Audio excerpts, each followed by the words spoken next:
tinatasik sa maaraw na Espanya 1882 to 1885, ang pag-alis. Sa pagtatapos ni Rizal sa kanyang ika-4 na taon na pag-aaral ng medisina sa UST, si Rizal ay nagbalak na tumungo ng Espanya para dito magpatuloy ng pag-aaral.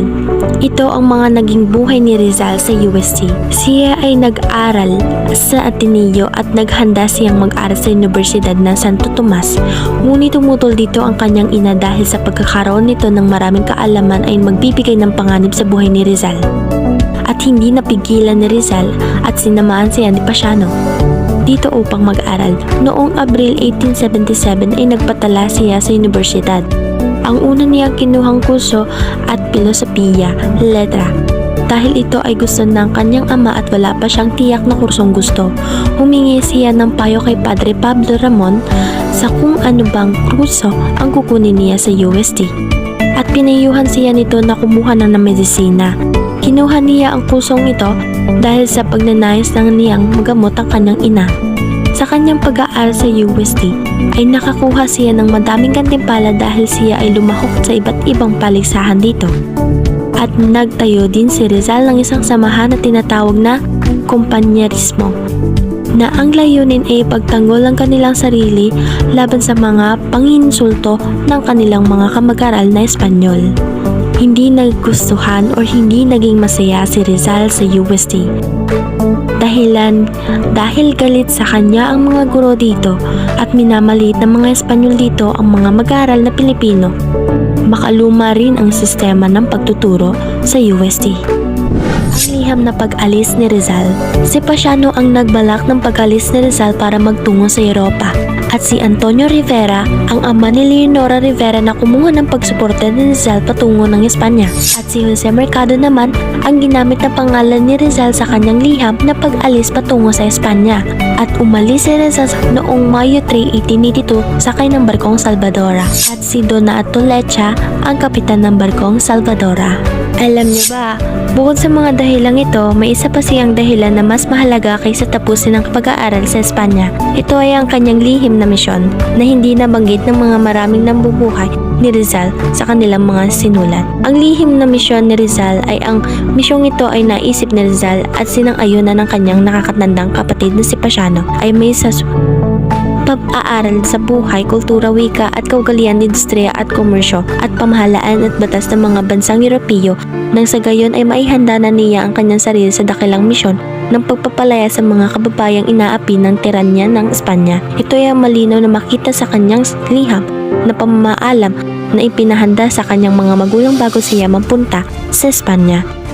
Ngayon naman, tayo ay dumako sa Singapore, na kung saan umalis sa Singapore papuntang Europa noong Mayo 11. Mayo 8, 1882, narating ni Rizal ang Singapore, Hotel de Paz Hotel na tinuluyan ni Rizal sa Singapore at dinalaw ni Rizal ang mga sumusunod, Harding Botaniko, Distritong Pamilihan, Templong Budista, Estatwa ni Thomas, Stanford Raffles, tagapagtatag ng Singapore. Nilisan ni Rizal ang Singapore sakay ng barkong Gemma at makalipas ang 5 araw ng paglalakbay, nakarating ang Salvador sa Singapore noong May 9, 1882. Tumuloy si Rizal sa Hotel de la Paz sa 2 araw na sandaling pamamalagi niya sa Singapore. Sa Singapore, sumakay si Rizal sa Demna, isang pabor ng Pranses na nakadalaga patungo Europa. 1 linggo matapos siya ay umalis ng Singapore, dumating ang pabor sa Point de la Galle. Si Rizal kasama ang mga pasahero ay pumuntang dalampasigan para magliwaliw. Nang umaga ng Mayo 18, ang pabor ay dumaong sa Colombo, Ceylon. Buhat sa Colombo, ang pabor ay tumawid ng karagatang India patungo Cafe Carrefour sa Africa. Sa Aden, si Rizal ay nakaranas sa matinding init ng pag-aalaman niyang higit itong mainit kaysa sa pinakamamahaliyang Pilipinas. Noong ika-2 ng Hunyo, tumating siya sa lungsod ng Sus at ng dagat ng pulang hangganan ng Sus Canal, ang napakagandang liwanag ng buwan na marangal. Na lungsod na ito ay nagpapaalala sa kanya ng kanyang pamilya at kalamba. Colombia. Maraming iba't ibang lagi ang nakasakay ni Rizal sa barkong Dharma at minalik ni Rizal ng mga salitang Pranses ngunit hindi na maintindihan ng mga ito. Ang kanyang sinabi na Port Calais ay masyadong malungkot ang lungsod. Nakarating siya sa Colombia at sinabi niyang maganda ang lungsod sa Singapore, Port Calais at Maynila. Suez Canal. Suez Canal isa langgusan tubig ng nauugnay ng Red Sea at Mediterranean Sea. Ferdinand de Lesseps, isang diplomatikong Pranses ang plano ng pagtatayo ng Suez Canal na nakarating si Rizal sa Port Said na dulong bahagi ng Ehipto. Dito nakita ni Rizal ang mga tao na nagsasalita ng iba't ibang mga lingwahe. Tuwang-tuwa si Rizal sa unang biyahe niyang ito sa kanal na ginawa ni Ferdinand de Lesseps, inhinyero at diplomatang Pranses. Pinasinayaan ito noong Nobyembre 17, taong 1869. Sa Port Said, ang terminal ng Kanal Suez sa Mediteraneo, bumaba muli ng barko si Rizal para makapamasyal. Hindi niya malimutan ang karanasang narinig ang mga naninirahan dito na nagsasalita ng iba't ibang wika. Arabe, Ehipto, Griego, Pranses, Italiano, Espanyol at iba pa. Marseille. Mula Port Said, nagpatuloy ang Jamna sa paglakbay pa Europa. Noong Hunyo 11, narating ni Rizal ang Naples. Napansin niya ang pagiging abala ng lungsod sa komersyo. Masisiglang taga rito at magagandang tanawin nito sa ganda ng bundok Vesuvius, Castillo ni San Telmo at iba pang makasaysayang lugar ng lungsod. Noong gabi ng Hunyo 12, dumaong ang barko sa Pranses na daungan ng Marseille. Pagkaraang magpaalam sa mga kapwa pasahero, bumaba ng barko si Rizal. Dinalaw niya ang kilalang Chateau d'If kung saan si Dantes, bida ng The Count of Monte Cristo ay napiit. Paborito niya ang nobelang ito ni Alexander Dumas nang siya ay nag-aaral pa sa Ateneo. Tumigil siya ng 2.5 araw sa Marseille. Barcelona noong hapon ng Hunyo 15. Umalis ng Marseille si Rizal lula ng tren patungong Espanya. Tinawid niya ang Pernes at tumigil ng 1 araw sa bayang ito ng Portbou. Napansin niya ang pagwawalang bahala ng mga turista ng mga Espanyol na opisyal ng imigrasyon. Nakabaliktaran ng pagiging magalang ng mga Pranses na opisyal. Pagkaraang inspeksyonan ang pasporte sa Portbou, nagpatuloy ang biyahe ni Rizal sa Daang Bakal hanggang sa marating ang kanyang patutunguhan, Barcelona noong Hunyo 16, taong 1882. Alam nyo ba, hindi maganda ang unang impresyon ni Rizal sa Barcelona dahilan siya ay napatira sa hindi magandang bahagi ng lungsod? Sa bandang huli ay nagbago ang kanyang pananaw sa Barcelona dahilan sa nakita niya ang lungsod ay nagtataglay ng kalayaan at liberalisasyon ang mga tao at pagkakaibigan at magagalang. At sa Plaza de Cataluna, ang paboritong kainan ng mga mag-aaral ng Pilipino sa Barcelona at dito binigay ni Rizal ng isang paging bilang pagbati ng kanyang pagdating. Amor Patrio.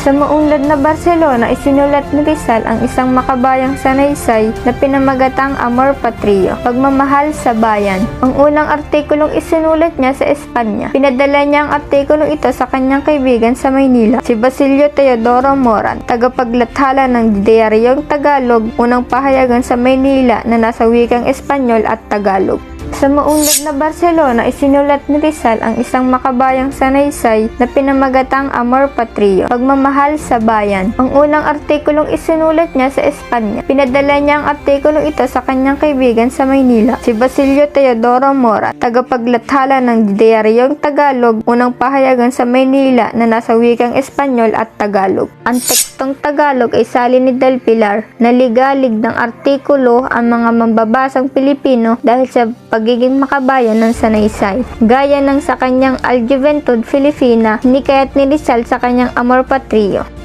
Karagdagan, may iba pang artikulong ipinadala si Rizal ng Diaryong Tagalog. Ito ay ang Los Vegas at La Revista del Madrid.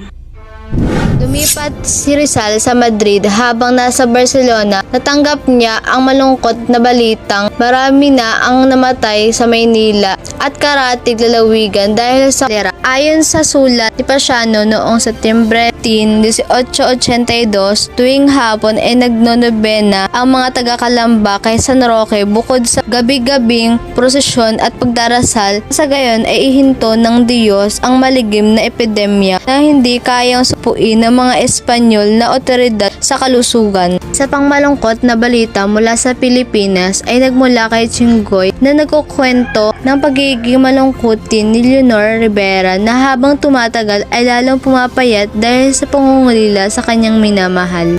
Sa isa niyang liham, Mayo 26, 1882, pinayuhan ni Pasiano ang nakababatang kapatid na tapusin ang kursong medisina sa Madrid. Pagsunod sa payo ng kapatid, nilisan ni Rizal ang Barcelona noong lagas ng 1882 para manirahan sa Madrid, kabisera ng Espanya.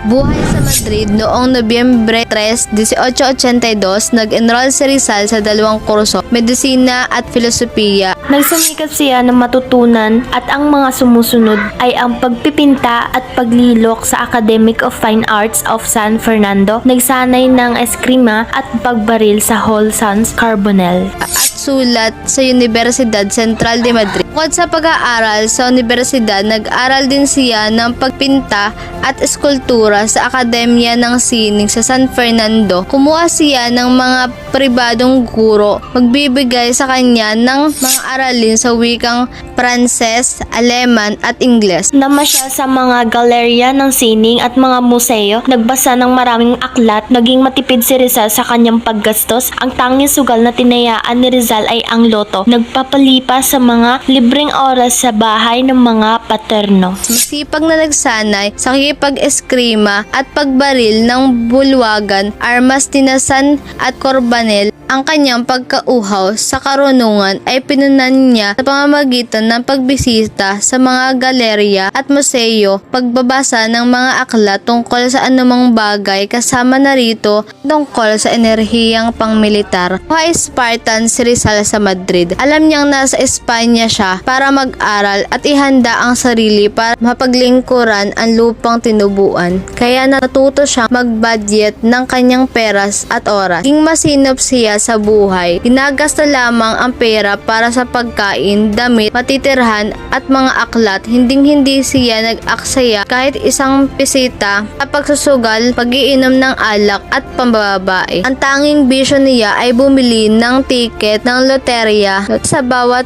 bola nito sa loterya ng Madrid. Ang kanyang bakanting oras ay nilalaan niya sa pagbabasa, pagsusulat, pagdalaw sa mga kapwa Pilipinong estudyante sa bahay ng paterno, Tonyo, Maximo at Pedro, at nagsasanay ng pag-eeskrima at pagbaril. Minsan lalo'y takip silim ng tag-araw, nagtutungo siya sa Antega Cafe de la Vente para makipagkwentuhan siya sa mga estudyante mula sa Cuba, Mexico, Argentina at iba pa.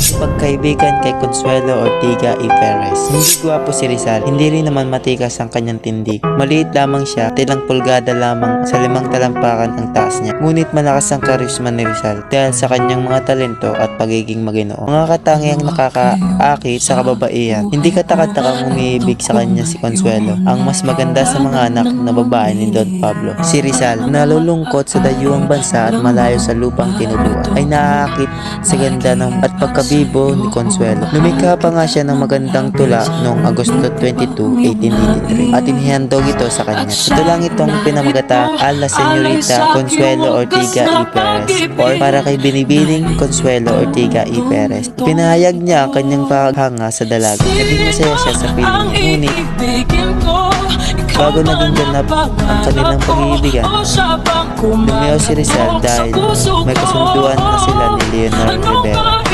at ang kanyang kaibigan at kasama sa kilusang propaganda. Si Eduardo Delete ay umiibig kay Consuelo at hindi niya naman sira ang kanilang pagkakaibigan dahil lamang sa isang magandang babae. Nilingan nila ako ng verso. Noong 1882, pagdating sa Madrid, sumapi si Rizal sa Círculo Hispano-Filipino, isang samahan ng mga Espanyol at Pilipino. Dahil nahiligan ng mga miyembro ng samahang ito, sumulat si Rizal ng isang tulang pinagkatang Me Defend Versos, or hinilingan nila ako ng verso, at itinulaan niya noong pagdiriwang mga Pilipino ng bisperas ng bagong taon sa Madrid noong 1882.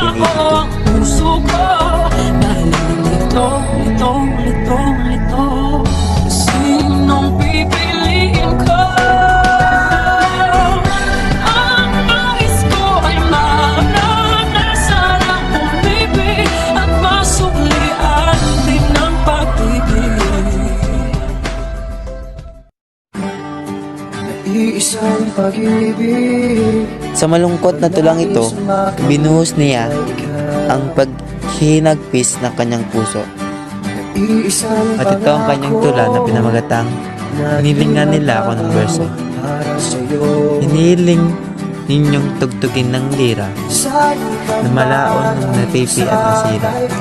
Gayon may di ko magising ang bagting, pati na musay sa akin nagtampo. Nananasnaw nanginginig na tono, tila aking kaluluwa ang pinipigat. At kapag ang tunog ay tila pagtawa, sarili na ring dinadalang dusa. Kaya nga dito sa lungkot, pag-iisa, aking kaluluwa, ni makadama, ni makakanta. Noong may panahon at totoo ito, ngunit ang panahong yaon, matagal nang lipas. Noy ako'y mahal at talaga pa ng musa, mapagkaling ng ngiti ng kaibigang tunay. Ngunit panahong iyo'y bilang na rin, ang may alaalang sa akin na iwan, gaya ng masayang paglalaro. Na kung nagdaay, may huwagan man, at sa ating isipan, alaala'y bulutang. Alaala ng mga awit, musikang kaysaya. Tulad ko'y halamang bihirang tumubo, sa kinatatakutan sila ang lupa. Do'y laganap ang aking bango, at ang buwan ay tila panahimik. Ang lupang matatawag, di mawawaglit sa isip at puso. Do'y ang iboy at tuturong mawag, at lagalas ng tubig na sabi ng kapangura. At sa nakalatag na dalang kasigan, tumutulong ang karagatan. Batang paslit noong mga araw ng saya, natutunan kong ngitian ang araw. At sa dibdib ko'y parang naglalatang ang apoy ng isang kumukulong bulkan.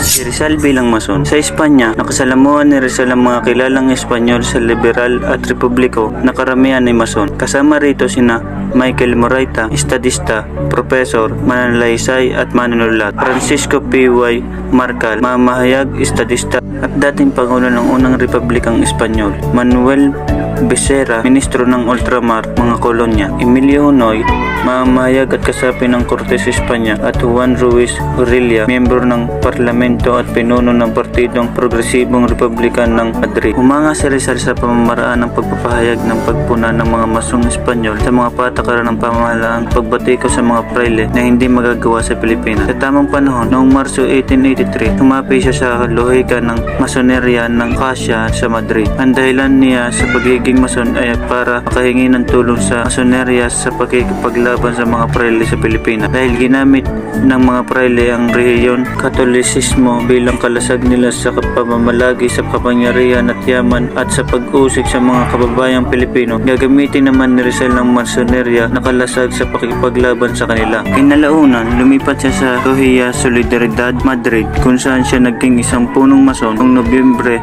15, 1890. Noon namang Pebrero 15, 1892, ginawaran siya ng diploma bilang punong mason ng Le Grand Orient de France sa Paris. Bilang mason, hindi kasing aktibo si Rizal gaya ni M.A. Del Pilar, G. Lope, Jaina at Mariana Pons. Ang tangi niyang isinulat bilang isang mason ay isang panayam na pinamagatang Science, Virtue and Labor na binigkas niya noong 1889 sa Logia Solidaridad, Madrid. Ito ang mahalagang bahagi ng panayam.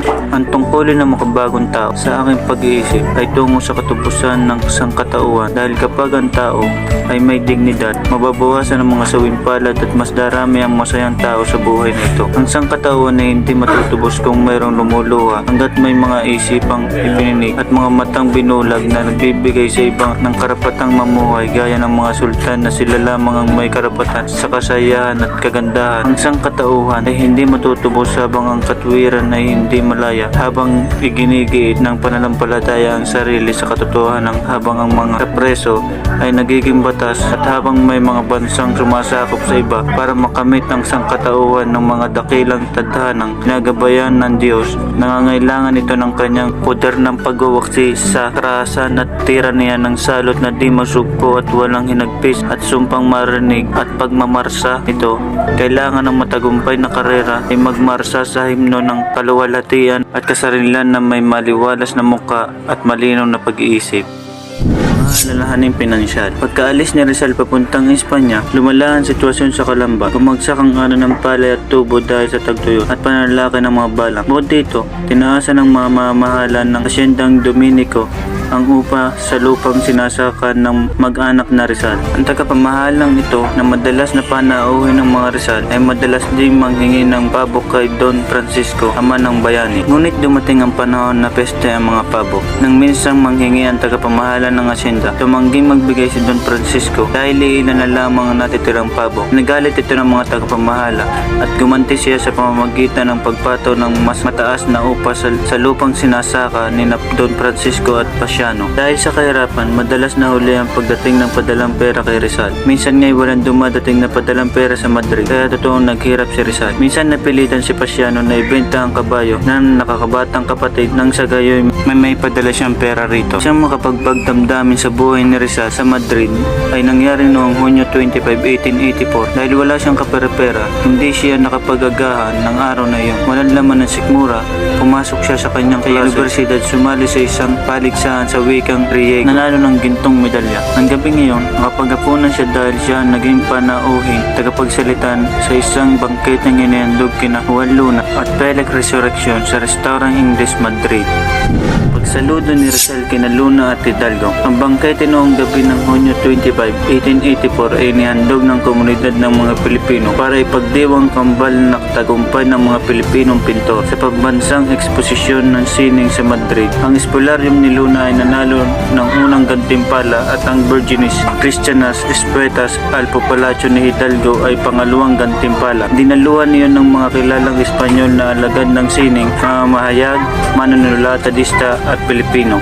Sa tinig na malinaw, tinigkas ni Rizal ang kanyang pagbati kina Luna at Hidalgo bilang dalawang tagumpay ng Espanya at Pilipinas, na ang tagumpay sa sining ay pumaibabaw sa hatian ng pangheograpiya at pinagmulan ng lahi dahil ang pagiging henyo universal. Ang pagiging henyo ay walang kinikilalang bansa. Ang pagiging henyo kahit nasaan, ang pagiging henyo ay katulad ng liwanag, hangin at patrimonyo ng lahat. Cosmopolitan, gaya ng kalawakan, gaya ng buhay, gaya ng Diyos. Pinatikos din niya ang palalait na pagiging bulag ng ilang walang kwentang Espanyol. Tinutukoy niya ang masamang pride sa Pilipinas na hindi makaunawa sa universalidad ng pagiging henyo. Magandang talumpati ni Rizal ay hinangaan ng marami. Bibihirang makarinig ng ganong kagandang talumpati mula sa isang kayumangging Pilipino na may dakilang pag-iisip, mahusay sa retorikang Espanyol, pat sa kanyang nararamdaman at malinaw kung magtalumpati. Ito ang kabuuan ng talumpati ni Rizal. Narito ako sa harap ninyo. Di ako natatakot na baka hindi ninyo ako pakinggan. Narito ako para makaisa sa inyong pagsasaya. Sa atin, ang pampasigla ng kabataan, at ikaw ay di maiiwasang maging mapagpalayaw, higmak na masimpantiyang hamon ng atmosfera, malaganap na agos ng pagkakaibigan, nakikinig ang mga kaluluwang mapagbigay, at kaya nga, hindi ko kinatatakot ang aking abang katauhan ni pinagdududahan ng iyong kabaitan. Kayong may tapat. Sa hiyong iyon ay pinahahayag ang makikinang na kulay at kulay rosas sa bukang liwayway. At ang lahing iyon ay nananamlay noong mga gabing makasaysayan. Habang ang araw ay naghahasik ng liwanag sa ibang kontinente, ay muling gumising, pinaklilos ng malakas na tama na nilikha ng pakikipag-ugnayan sa mga kalorani. At siya ay humihingi ng liwanag, buhay at sibilisasyong minsay ipinamana sa kanya. Kaya nagpapatunay ang mga eternal na batas ng palagiang ebolusyon ng pagbabago ng panahon ng kaunlaran. Batid na ninyo, ito ay kinaliligayan ninyo nito. Pagkakautang sa inyo ang ganda ng mga diamanteng nasa korona ng Pilipinas. Siya ang lumilikha ng mamahaling bato. Ang Europa ang nagbibigay ng kinang dito. At lahat tayo'y humahanga sa husay ng iyong gawa. Tayo ang apoy, hininga, material na pinagmulan. Nakuha nila roon ang pagtula ng kalikasa, puno ng pagkukunwari at terrible sa kanyang pagulukan. Sa kanyang mga ebolusyon, sa kanyang dinamismo. Kalikasang malambing, tahimik, at mapagwarisa, kanyang mga palagiang manifestasyon. Kalikasang nag-iiwan ng tatak sa lahat ng kanyang nilalang at nilikha. Dadalhin ito ng kanyang mga anak saan man sila magpunta. Suriin kundi man ang kanilang karakter, kanilang gawain at kanilang kahit di gaano kakilala ang tao, makikita ang lahat ng bagay na bumubuo ng kanilang kaalaman. Gaya ng kaluluwang nasa panguluhan ng lahat ng bagay tulad ng bukal na mekanismo, gaya ng tunay na forma, gaya ng hilaw na material. Imposibleng di managwari kung ano ang nararamdaman ng sarili. hindi posibleng maging isang bagay at gawin ang ibang bagay. Ang mga kontradiksyon ay malinaw lamang.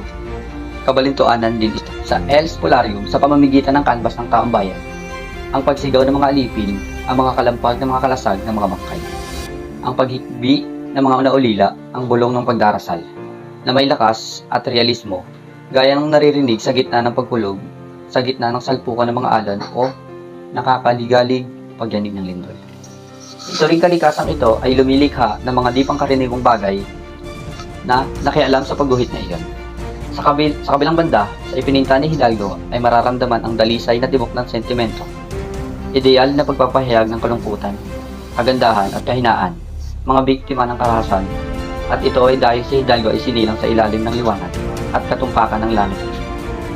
Sa paghuni ng simoy ng dagat sa gitna ng kahinahunan ng kanyang mga lawa, ang pagiging matulain ng kanyang lambak at mga maharlikang pagkakasundo ng kanyang kabundukan.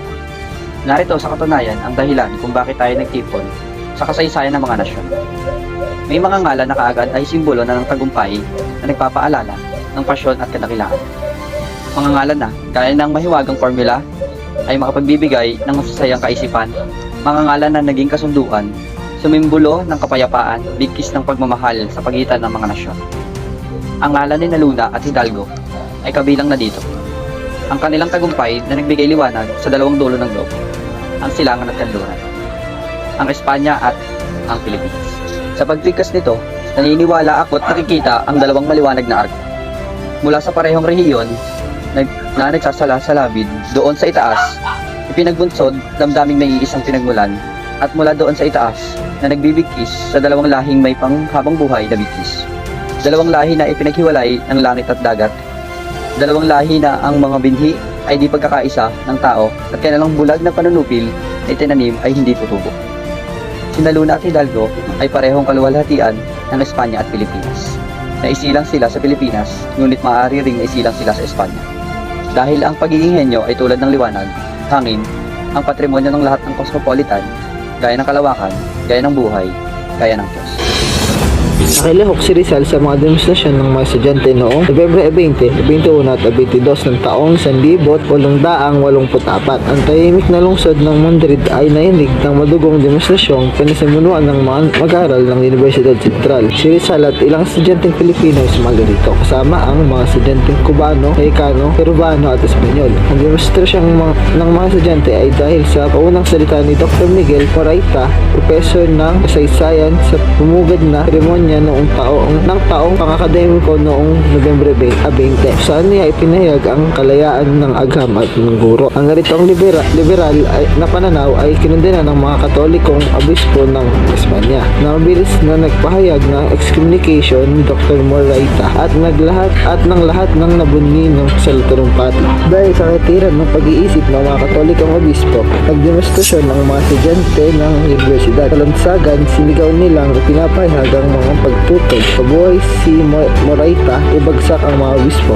Halos lahat ng mga estudyante mula sa iba't ibang kolehiyo, atas, medisina, filosofiya at sulat at iba pa ay sumali sa malaking demonstrasyong ito. Sama na rin sina Rizal, Valentin, Ventura at iba pang Pilipino. Sinubukan ng mga pulis na pigilin ang mga nagagalit na estudyante, ngunit nabigo sila. Naging madugo ang kaguluhan sa universidad at sa kalsada. Armado ng mga pamalo, bato, armao, nakipaglaban ng mga estudyante sa mga pwersa ng pamahalaan. Maraming profesor ng universidad ang lantarang nagpakita ng kanilang suporta para sa hanay ng mga estudyante. Ang rektor na sumuporta rin sa mga estudyante ay napilitang magbitiw sa kanyang posisyon at pinalitan siya ng ni Dr. Pius na kinaiinisan ng lahat. Ang pagtatalaga ng bagong rektor ay lalong nagpagalit ng mga estudyanteng demonstrador. Nadagdagan patuloy ang mga estudyanteng nagdedemonstrasyon. Sinulat ni Rizal ang kaguluhang ito sa kanyang pamilya noong Nobyembre 26,